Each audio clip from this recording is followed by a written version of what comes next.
Ito sa may buntag sa talan, may buntag sa itong kinatibukan nga syudad sa Sugbo, may gala. No? So, doon na po may gala itong programa karon ang atong SMPT o Sugbo anong Kalambuan. So, dito karon sa Municipality of Tabuilan, ang atong Barangay Olivo, mga igala. So, atong hinabi karon atong aktibo maptikon nga barangay officials ka rin, ang atong barangay captain nga si Honorable Edwin R. Harina, mga igala. So, may bawaan na to kung sa mga update o mga kalambuan o mga accomplishment nga nahimo sa tuwang barangay Olivo, mga igala. So, mayong buntag ni mo dia, Kapitan. Mayong buntag basab dia, sir. So, kumusta nga to ang alita maguna kap sa to ang Peace and Order Cup? Kumusta nga to ang barangay ron kap? So far sa kaluy sa Ginoo nga to ang barangay Olivo is naadjud namo ang permanente nga pagdumala sa peace and order, and so far so good. Ilabi na sa ko ang mga konsehales, ilabi na usab sa ko sa atong committee chair sa peace and order nga matikon usab, then doon lagi siya mga monitoring. So kaluy sa Ginoo maayo ra gid ang diri sa kahapsay ug kalinaw sa mga barangay. So matag duty into sa officials kada lock-up, doon naging mga tanod nga mo duty nito no. Naagit ta kanunay gani dili lang gay kun sa tanod kay everyday doon nagit mga barangay kagawats nga on duty from 8 until 12, then mo balik sila from 1 PM until 5 to 4:30 or 8 PM. Nya ang ato ang tanod usab ato lang ginaslang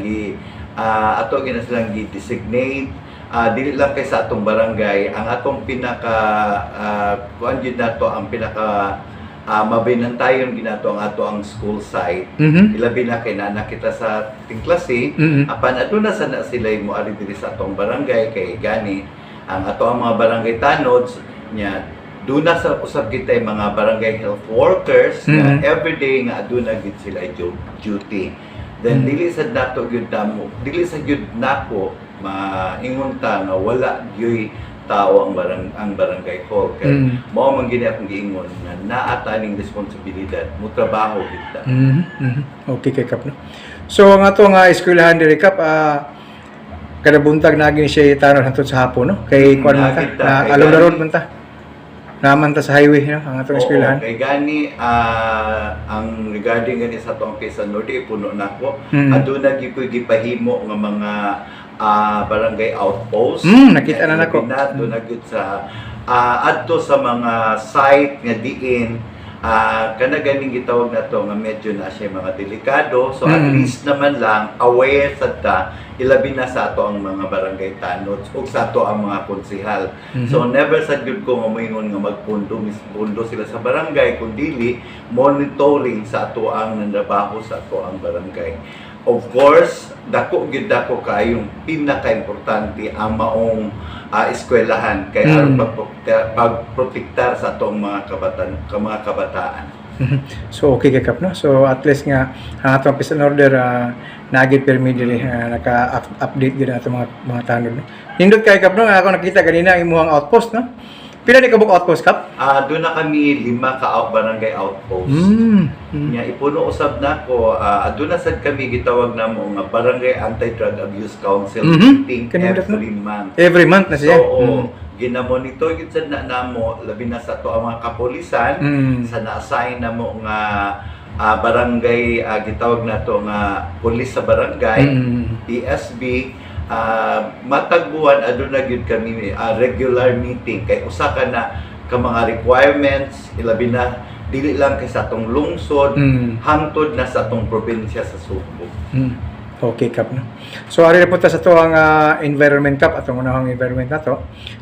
Kumusta ang atong mga basura nga recap sa pamaagi sa iyong paghipo sa basura nga sa barangay? Ako particular kay nako labi na sa solid waste management, labi na sa barangay. Aduna ko'y gitawag nako nga panagtagbo ilabi na kong clean up drive. The most pinaka-importante gid nako nga pagahimuon ilabi na gining pag-segregate sa itong mga sagbot like mga plastics, mga kanang mga empty bottles niya. Dili sad gyud kaayo problema kay mapasalamaton gyud ni sa mo ang pinalanggang mayor Rex Herona og sa ato usab nga Vice Mayor Rose Herona nga sa ila ang pagdumala sa karon og daghan kaayo pod nga among nahimo, daghan sad ang among nga napadayon ang amo ang pag segregation labi na ni atong mga basura, pero dili lang siguro sa basura lang kundi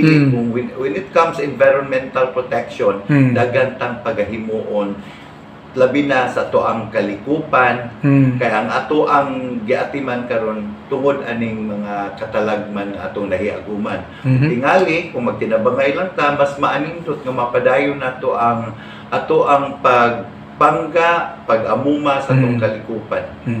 Okay kay Kap. So thank you kasi mga update by sa itong environment. So ang ato ang BDR Kap or Barangay Disaster Kap, kompleto tas mga kagamitan Kap or natin na purchase diri sa itong gani pag after sa ato ang 6.9 earthquake nagtabo nini sa ato ang sa 4 distrito,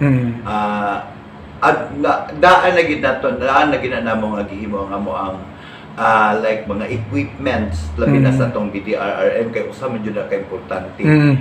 Dili lang gani kay kana lang sa mga panghitabo kundi ato pag yung 2015 sa Yolanda, among gimakanonayon ang paghimo gayod labi na sa atong mga equipments o gani karon ganing bag-o nagkuha na sad mi og generator kay just in case.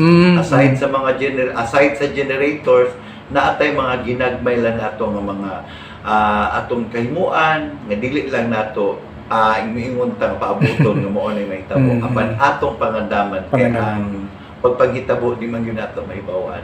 So anaa gyud mi doon na kami mga bisan todo dili pa kumpleto apan doon na nami giandam sa mga umaabot nga mga katalagman. Okay kay Kap, no?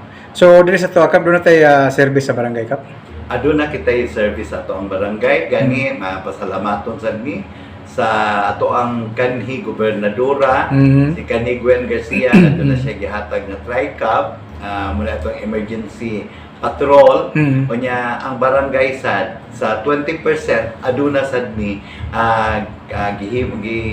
gigahin nagahinan pinaagi usab sa mo ang gamay nga vehicles. Okay kay Kap. Sige Kap niya ari punta sa itong mga proyekto Kap sa karon Kap pila na ka-terms Kap? Na-elect ko 2013 so kaloy sa Ginoo sa akong pagdumala kaloy sa Ginoo magkoy kontra apan ako yung gipakita kung unsay akong mahimo sa barangay Olivo. Kay kun mo witness mo sa ako ang termino, so sa ako ang tulo ka termino, tingali makita ninyo kung nun sa Olivo. Gani sa ako ang class naman jud ko ron nga termino, kay naman no mapupos naman gayon. Siguro mahandom ta pinaagi kung unsay atong gitrabaho. So akong usbon ikatulo na minakong termino, so wala na ilaing termino. Pero nindot kay Kap, no? Kay bisig ikatulo pero ang imong nahimo reporting yung pagkadako ang natabang sa itong barangay, no? Pasalamat Dako po kita pasalamat nimo Kap. Okay Kap, so ari na tas mga project Kap, unsay mga project sukad paglingkod nimo sa tuang barangay Kap, nahimo nimo? Sa paglingkod nako sa maong barangay, akong balikon, na-elect man ko for 3 terms as barangay kagawad. Then after my term, tingali gisugo sa kahigayunan og labi na sa ato ang nagdumala sa lungsod ang ato ang kanhi mayor Raul Hiruna. Ang pagsugod nako is 2013, that was 2013. Dito na ako nasugatan kung unsay himuon nga isip na himo kang amahan sa lungsod nga ikay amahan sa barangay nga ikay gisaligan nga nasudlan nimo nga unsa kay buhaton sa maong barangay nga paminaw ko medyo lisod-lisod kay labi na naigo ta sa bagyong Yolanda katong panahon na mahinumduman.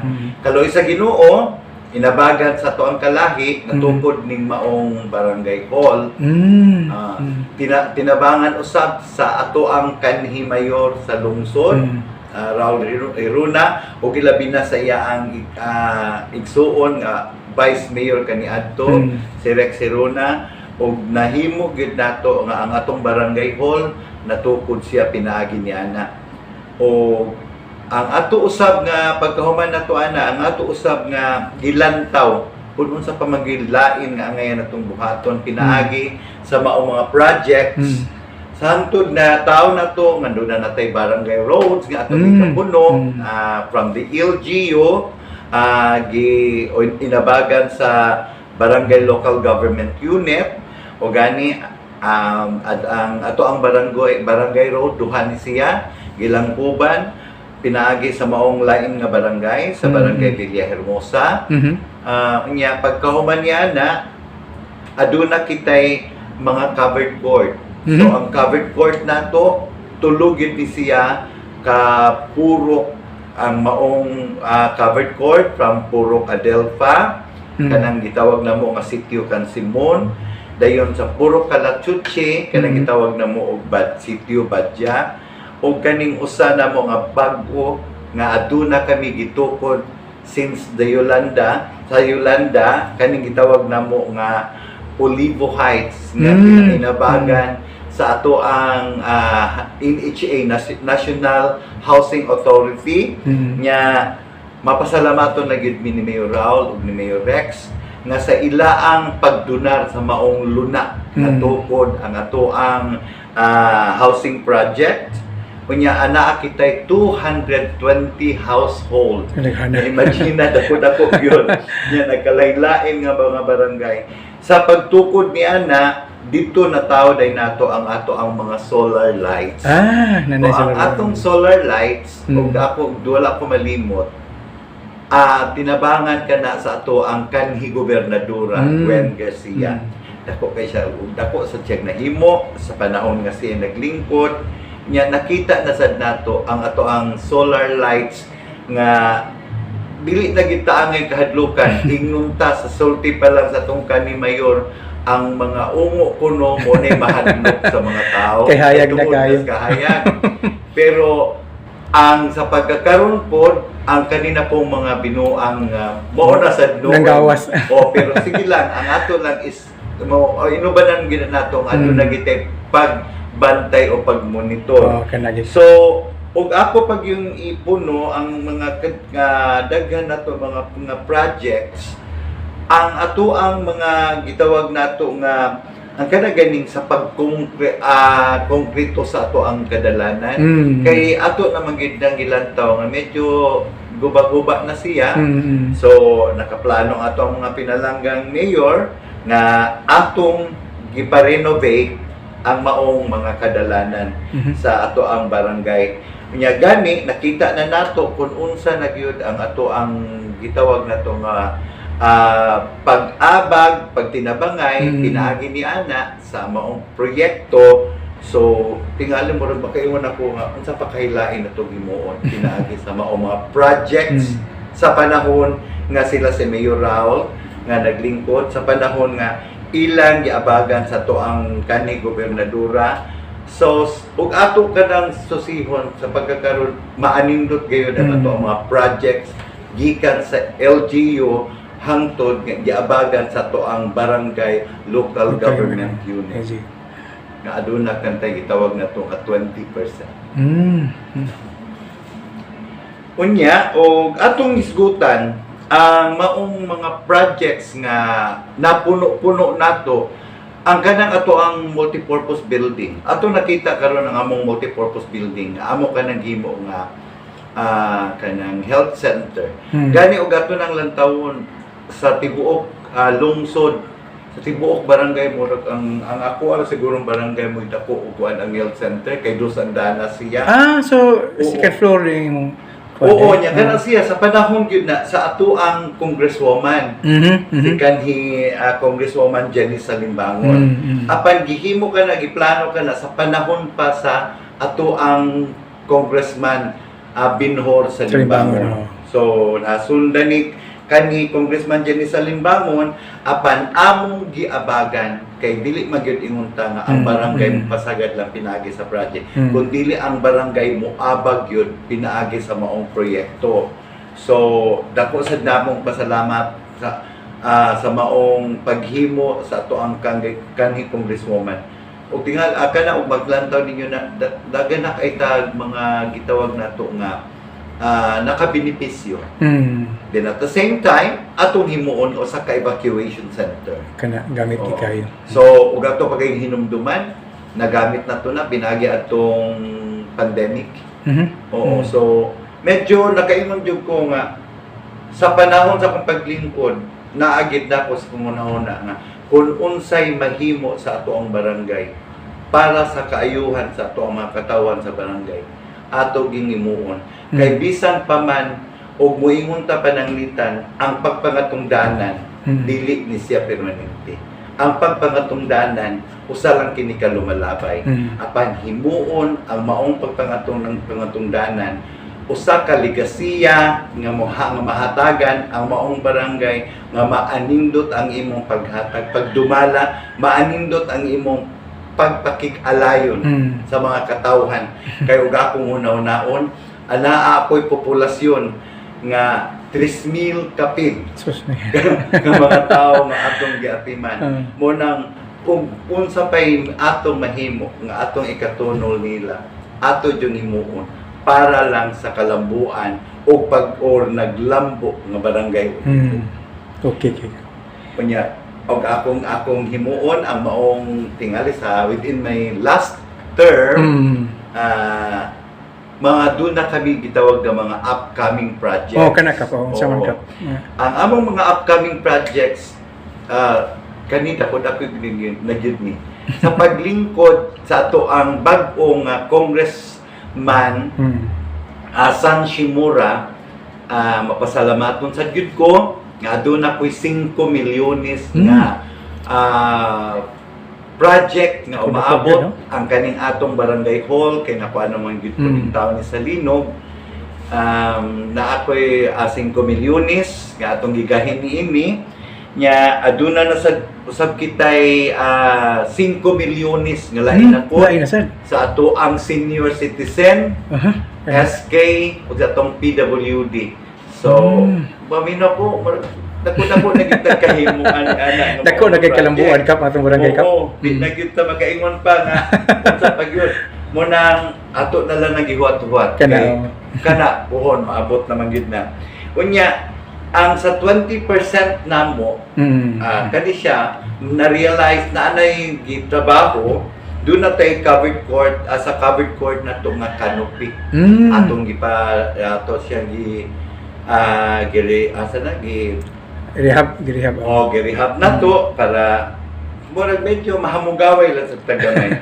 Kunya ato ang kanang gitawag atong basketball court, ato kanang usbon kay gumikan atong linog. Niliki ang flooring cup. Liki jud ang atong kuan, ato ang kanang basketball court, gani unta rubberized niya mo. Ako'y una nga nagparabirize sa tibuok barangay sa Olivo. Ang barangay Olivo may nakauna gid ana gani daghang kayong mga moari dinhi ari magduwa nya ang atong perimeter fence ato na pong tagdon pero as you kung ninyo yung i-witness ang barangay Olivo makita ninyo ug unsa diyan ang barangay Olivo but ato lang yung ipadayon. So ato nang ipatrabaho atong perimeter fence gani ang atong school. Of course, bigid na ako na sila kalimtan. Gihatagan na ako sila og perimeter fence. Nagkuan gate nila kay ang ilang sa may kuan ba nga mas nindot jud sad nga ug unsay kahimuan para magtunol na to sa ato ang mga naa dinhi sa atong barangay atong himuon kay maanindot man jud nga do natay kahiusa. Kana importante ginagap. Kay ang atong panaghiusa nindot nga kita magkuyugay kana nya. Ug dili lang gyud ay nako kalimtan mapasalamaton ko ni Mayor Rex sa Industrial Fund, tibuok barangay man jud na natagin niya. Nya mapasalamaton ko sa kanhi Mayor Raul Hirona sa Decker Center nato dito sa ato ang Olivo Heights nga ganit og ingnon ganit diri mayroong asa man ka atos Yolanda siko ang Yolanda Bagyo kana Olivo Heights pero kay Purok man siya karon manang Purok Lusas So naduhan na kabuk ako ang daycare center. Ano? We nga gikuanan sa atong kanhi Mayor Raul Hiruna. Unya karon mas ni samot nga nipuno nato ato ang pinalanggang mayor si Rex Hiruna. Nya ilabi na gyud sa ato ang Vice Mayor Rose Hiruna nga at first ako mo prangka jud ko at first si Vice Mayor og moingon ka maldita siya og moingon ka di siya kaduulan pero imo siyang masinati mo mahal mo si tawagan na mao kana bang mo aga pinaagi nga siya mugawas gid ang iyang pagkataboylanon. So muna akong ingon ninyo, kana si Vice Mayor dili na siya bag-o nako. Kay daan pa ko sa tuburan nga nahaadto kog tuburan hangtod karon mao. Mapasalamaton gyud sad usab ako sa atong bag-ong namunuan karon. Unya, ang ato ang do na tay umaabot nga public CR. Kana din sa ato ang barangay. Kani gini atong public CR ubuto na ma-realize na ni murag kitay murag kami mo'y pinaka una nga CR nga worth 1 million. Kani ko siya nga 1 million, amo ni siyang gi-realign sa panahon sa kang mayoral kay ang tourism ang gud ang kuan. Which is kung tourism ang akong isgutan, unahon ako ang CR. Kana importante kay mas nindot man siya. When it ka yung nga ang Olivo is nindot man siya. Apan atog yung ipakita nga doon natay presentable yun na CR. Gani ako gining proud kong mamuingon ato gining gahit bahin-bahin. Doon natay room sa senior citizen, sa PWD, separate sa babae o sa lalaki. Nya og moingon ta ka gender equality man, aduna sa tay room sa bayot ug tumboy. Pagkaninduta ka pa. Lagi na privacy yun. Nindot gina. Muna yung privacy. Nya, kaning gitawag na to nga discrimination. So, mga kwanta ba? Pero at least naman lang, atong himuon with dressing room. Nindot no. So, tingali matrabaho ni siya, karon sigurong mga July na. Hindi this year ginakap. Karon gid naman. Ala nang pagkaninduta. Dili ba karong hinapos. Allah kanya kani siyang tanang akong gihimo. Ako pag yung ipausab ang ato ang perimeter fence sa ato ang covered court kay gikan atong linog sa 20% na ni siya ang rehabilitation nato sa ato ang bandstand kay atong bandstand medyo nabuwak ara sa siya. Unya usbon gyud nato ang flooring sa atong covered court kay naagyud ang liki niya sa dako gid kay kap ang liki. Ug karon ang ato ang Manuel A. Roylo Public Park and Plaza na makita man gyud nato sa gawas. Ako na siya karon gi-renovate sa 20%. Ug tingali moingon lang gyud siguro ko ang sumusunod murag ang paggamlay iya. So ayahay na kay kap ng mga projects daghan kayo sa. So ug ato na ning masunod kuan na gini mapadayon na gini maanindot na gid ang barangay na. Karon lang kay kap nakita nato nindot lagi kaya ang Olivo. Dako kay kalainan sa panahon katong dili ko ni agi. Og karon ko panindutan na sa Olivo na ya. Aga mga design gini mo gani unique kayo. Usap ko na. Tingali inabagan na sa siguro nga mo pag-ingnon doon naman tayo gamay nga talento. Ato lang pong gigahin. Gamay nga talento nga mahatag sa nato nila. Ma-share may tabo sa to ang barangay. Muna nga nindot kay beautification ng atong barangay gid kap. Kay kun risgot sa tourism, kanuoy sa Ginoo ana ako'y mga tourism officers. Ang ato ang sangguniang di ko malimot, ang ato ang sangguniang kabataan. Dako kay sada sila abag dinhi sa moong barangay. Kay gani every time nga doon mi mga gitawag damo nga mga kalihukan, di gyud bawala namo ang monthly namo a clean up drive. Kay namo gitay program sa ato ang gobyerno labi na ng arita sa ato ang mga kadalanan sa kabukiran. Doon na gitay mo nang makanunayon kita mo ng amo ng ginaatiman. So, iyon na lang gitsatang muhimo para sa to ang barangay. pagkanindutan, no? So salamat kay sa imo nga update kap, no, sa atong Barangay Olivo. Naibawa na to sa mga project nga nahimo sukad paglingkod og ang maabot gyud natong project nga pagkanindutan gyud ka. So dako kayo kalambuan. So dako kay accomplishment ang nahimo sa barangay, no. Salamat gyud nimo Honorable Edwin Harina sa imong pagtabang sa barangay. So before ta mo end kap, na kay mga mensahe sa tuwang katawhan kap. Okay. Sa ako lang siguro nga mensahe nga akong ikahatag sa ako ang mga katawhan. Mapasalamaton ko sa inyong pagsalig sud sa tulo ka termino nga akong gihimo isip kapitan, barangay kapitan sa maong barangay. Ako lang pong ibalik, mapasalamaton ko sa ato ang kanhi Mayor Raul Hirona sa paghatag niya gigayon sa pagsalig kanako sud sa duha ka termino nga siya naglingkod o labaw sa tanan. Ilabi na karon dako na kong garbo, dako sa nakong pagdawat o dako sa kay nakong kalipay nga sa ato ang pamunuan karon, sa ato ang pinalanggang mayor Rex Hirona o sa ato usab nga pinalanggang vice mayor Doc Rose Hirona, sa iya pong pagduma, sa iya pong pag-guide kung unsa ang ilang igsuon nga nagduma kaniadto, ila pagyong gipunan. Mo ako moingon kanila nga way laing magduma sa to ang lungsod, ang ato arag yung mga Hirona, kay naa na mo nakita kung unsa ang lungsod sa Tabuilan nga grabe ang paglampo. Ug ako isip barangay kapitan sulod sa tulo ka termino. Salamat kaayo mga katawhan. Salamat sa inyong paghatag na kagigayon nga isip nga nahimong kapitan o tingali sa akong katapusang termino usara gyud ko moingon.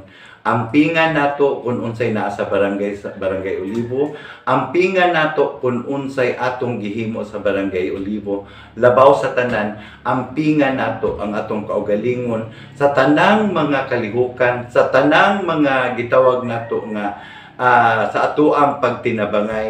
Kay ang barangay Olivo good kita ray nihimo sa pagpaanindot dili kay nako kun dili kita ilabi na gayud sa ato ang mga barangay kagawads, sa ato ang sangguniang kabataan, sa tanang mga organisasyon o asosasyon sa maong barangay, sa atong mga BHW, sa atong tanods, kaninyo nga tanan, usbon ko, padayon ta, pinaagi sa paglambo, nga naglambo ang atong barangay, padayon ta, pinaagi sa atong panagugpong. Kaya ang barangay Olivo, kita'y naghimo, kita'y nagpalambo, maong muingon ko kaninyo, One Olivo, wow Olivo. Daghang salamat. Thank you kayo Kapitan Edwin R. Harina, no, sa imong update na to diri sa katong programa karon sa atong SMPT o Sugbuanong Kalambuan. So thank you kay mga higala. Ug alang sa atong SMPT o Sugbuanong Kalambuan kining yung hus kalagad Kuya Chris manamilit og bagayngon ang lawas sa ngay gingapingan kay mo kanigasa sa kaitasan. God bless and keep safe everyone.